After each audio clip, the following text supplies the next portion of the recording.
সাইয়েদনা সুলাইমান আলাইহিস সালামের জামানাতে ওনার এক ওয়াজির ছিল, মন্ত্রী। ওই মন্ত্রীকে নিয়ে উনি বৈঠক করতেন। ওনার সময় উনি মালাকুল মাউতের সাথে বৈঠক করতেন। শুনতেছেন? আপনাদের মনোযোগ আছে তো? উনি বৈঠকে বসেছেন, মালাকুল মাউতও বসা, ওয়াজিরও বসা। হঠাৎ মালাকুল মাউত ওয়াজিরের দিকে বড় বড় চোখ করে তাকাচ্ছে। বড় বড় চোখ করে তাকানোতে ওয়াজির ভয় পেয়েছে। হঠাৎ মালাকুল মাউত চলে গেল। ওয়াজির বলে, ও সুলাইমান আলাইহিস সালাম, এই যে লোকটা বড় বড় চোখ করে আমার দিকে তাকালো, এটা কে? সাইয়েদনা সুলাইমান বলে, হাদা মালাকুল মাউত। যে বর্ণনাটা বলছে এটা হাদিস না, এটা হচ্ছে ইসরাইলিয়া, জিউস ট্রেডিশন। কোরআন হাদিসের সাথে কোনো দ্বন্দ্ব নাই, তাই বর্ণনা করা যাবে। বিষ্ণু বলেছেন, বাল্লিগু আন্নি ওয়ালাউ আয়া। আবার বলেছেন, ওয়া হাদ্দিসু আন বনি ইসরাঈলা ওয়ালা হারাজ। বনি ইসরাইলের ট্রেডিশন বর্ণনা করো, জিউস ট্রেডিশন বর্ণনা করো, এতে কোনো সমস্যা নাই।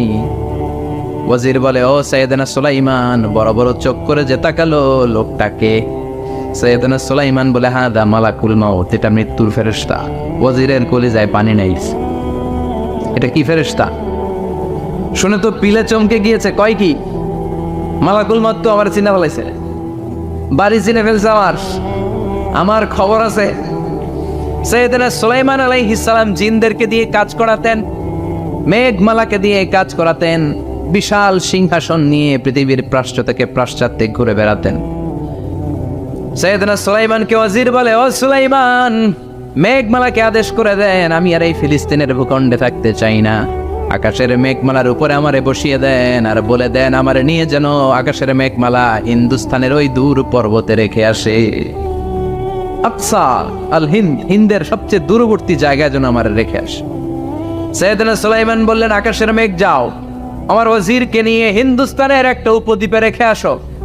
রেখে আসা হলো। কিছুক্ষণ পর মালাকুল মাউত সাইয়েদনা সুলাইমানের কাছে হাজির।